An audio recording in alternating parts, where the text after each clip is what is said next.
On August 18, 1920, the 19th Amendment to the United States Constitution was finally ratified, empowering all American women and officially stating for the first time that they, like men, deserve all the rights and responsibilities of citizenship.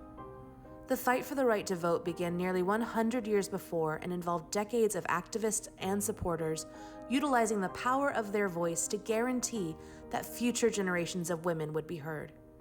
Continuing in the same spirit, American female artists of all mediums have spoken up and out on significant cultural issues, personal triumphs, tragedies, and the experience of the human condition. Through their creative expression, these artists utilize emotions, talent, personal experiences, and strong points of view that impact the viewer, invoking empathy, understanding, and at times change. On August 18th, 2020, the Mulberry Cultural Center, in partnership with Art Crawl Inc., created a virtual gallery of 19 pieces created by female artists in response to the concept of her voice, be it politically, culturally, or personally. A few of the featured artists were gracious enough to virtually join me for interviews to further explain their work. I invite you to listen and enjoy the artists of Her Voice.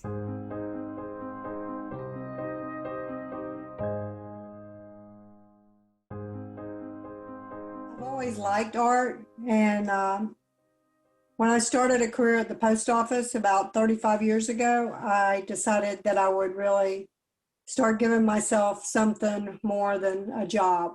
And so I started painting and working in art. I did some clay work and moved on from there to painting, and I've done a little bit of sculpture. I've just dabbled in different mediums, no formal training. Side Street Studio, currently it's a small nonprofit in Winter Haven, and we do artwork with people with special needs and dementia. It's a piece that I did for 1 Billion Rising, which is an exhibit that Polk State College had last year. And it is about your voice as a woman.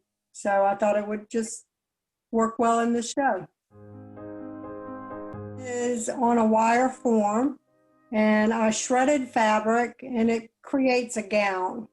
And the gown is attached to the form. And it's just a simple piece, but a tedious process to make it. Whenever I found the form in Georgia when I was up visiting my sister. I thought I could make something out of this for this exhibit that was coming up. I was looking for some things that I could do that would be more sculptural for that show. And so I found the form, and then when I got it home and I stood it up, it's on like a stand. It's like a dress form, but it's made out of wire. And then I thought, well, how can I put this together? And I found a bolt of fabric at a yard sale, and I just started tearing big strips off of it. And when I looped it over and knotted it, it became the dress itself. And then as I got further up, I started at the bottom and worked my way up to the top, as we often do in life. And as I got to the top, I had to do a little bit of weaving in and out of the form to make it fitted, to make it work.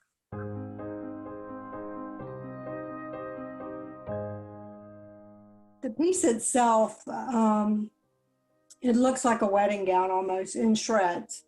And to me, and the title says it all, what's become of the age of consent and innocence. Innocence and consent kind of go together. You know, if you don't give someone permission with your voice, then your body is your body. And you have to give that innocence and with consent. So that's kind of what the piece was about, was people take your innocence without your consent, and they take your rights as a woman, oftentimes. And so that's where the piece was going in my mind. expression is your expression, and it doesn't have to ring true to anyone else. It just has to ring true to yourself. So be true to yourself, do what makes you happy when you're creating, and then that will make a worthy art piece. It doesn't have to be a beautiful thing. It doesn't have to be flowery or some perfect image. It can express hurt, pain, anger, all of those emotions that you have inside of you. Those are the things that pour out onto a canvas or into a sculpture piece or into something else. You know, it could be not necessarily a piece of art. It could be a work of art in literature or music. There are many ways that you can express yourself today.